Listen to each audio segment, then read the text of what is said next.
The country is reeling from the police killings of 2 black men and the murder of 5 police officers in Dallas. Bryan Stevenson is the founder and executive director of the Equal Justice Initiative. The nonprofit group is dedicated to overturning wrongful convictions. His team represents clients whose cases may be marked by racial bias or prosecutors' misconduct. It has helped more than 115 wrongly condemned death row prisoners. Stevenson has won awards for fighting poverty and challenging discrimination in the criminal justice system, and we are pleased to have him. Welcome. Thank you. Let's talk about the presumption of guilt. Yes, we have in this country a history of racial inequality that we really haven't adequately acknowledged. It began during the time of slavery, when the great evil for me was not involuntary servitude or forced labor. It really was this narrative of racial difference, this ideology of white supremacy that we created. And we burdened black people with these presumptions, with these prejudices. And we never really talked about that. The 13th Amendment doesn't deal with that. And it was fueled by this era of lynching. For decades, we tolerated victimization of black and brown people who were terrorized. And then we codified a racial hierarchy through segregation.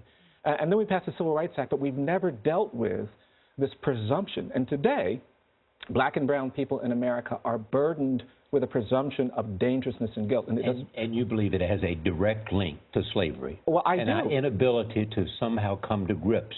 I think our failure with an understanding of the ramifications of slavery. I think our failure to take seriously this problem is rooted in our unwillingness to acknowledge all the damage that was done by slavery, and the damage that was done by lynching, and the damage that was done by segregation. Look, I'm 56 years old. I've got a hard law degree from Harvard. I've got honorary doctorates. I've argued cases at the United States Supreme Court, and I have been pulled out of my car, and police officers have threatened to blow my brains out because of this presumption. And it doesn't matter how smart you are, how educated you are, you will go places in this country where you will be presumed dangerous. And that culture, this culture, has been created by this history that we don't acknowledge. Mm-hmm. So you're saying, Bryan, that it's so much bigger than what we're seeing? Because I hear people say, look, that was 400 years ago. Why do you keep bringing this up? It's much bigger than what we're seeing today. It is much bigger, yes. These shootings, in my judgment, are symptoms of a larger disease. In this country, there are very few places where you can deal honestly with the history of slavery. There's no place you can deal honestly with the history of terrorism. We actually haven't dealt with all of that resistance to integration. And we are indifferent to this victimization of black and brown people. And that problem is a larger problem. And it's not just the people who are shot and killed by the police. It's the people who are beat by the police. It's the people who are menaced and targeted by the police. It's the people who are humiliated by the police. There are hundreds of thousands of black men and women and children in this country that have stories to tell about how dangerous it is when they are encountering police. And it's unfair to burden black and brown people in this country with the obligation to navigate police encounters safety. The burden is on you as a black and brown person to make sure you say and do the things that avoid some tragedy, and that's not right. So when the president says we are not divided as some people think we are, is he wrong? No, I think that there are opportunities to make a difference, but we have a real problem, and we've got to change. Listen, what happened to the police officers in Dallas is unquestionably horrific, and there will be no debate about the wrongfulness of that act. I grieve for those officers and their families, but there should also not be a debate about the wrongfulness of what happened in Baton Rouge and in Minnesota and in too many other places, and there will be a debate. Is that conversation happening, though? When you see tens of thousands of protests, people in protests, in all these different cities. Is there a movement afoot, though, to address that? Well, there is movement, there is reaction, but we've got to change the culture of policing. How do you do that? Well, you have to begin talking differently about what a police officer is.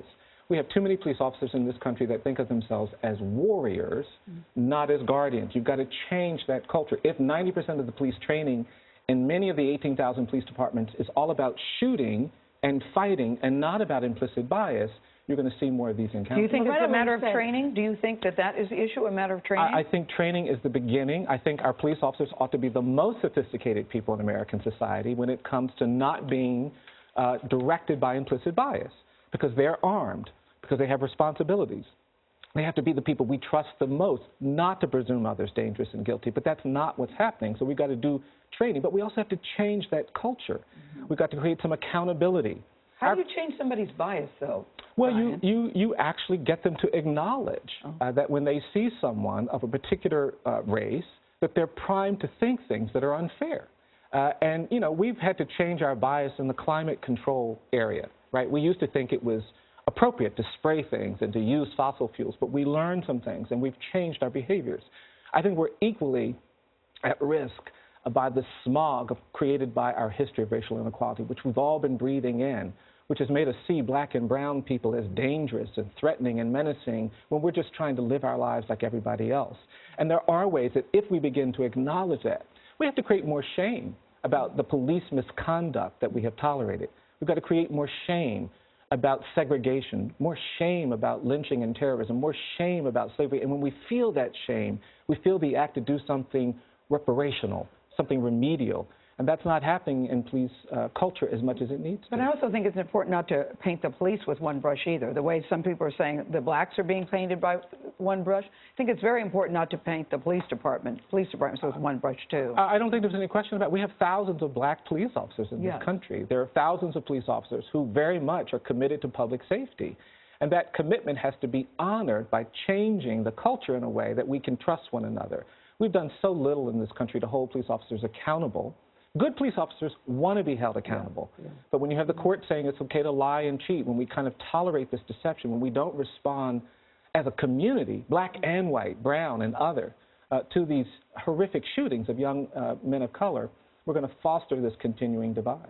Brayan Stevenson. Thank you, Bryan. It's great to see you. Thank you very much. Thank you for being here. Terrific.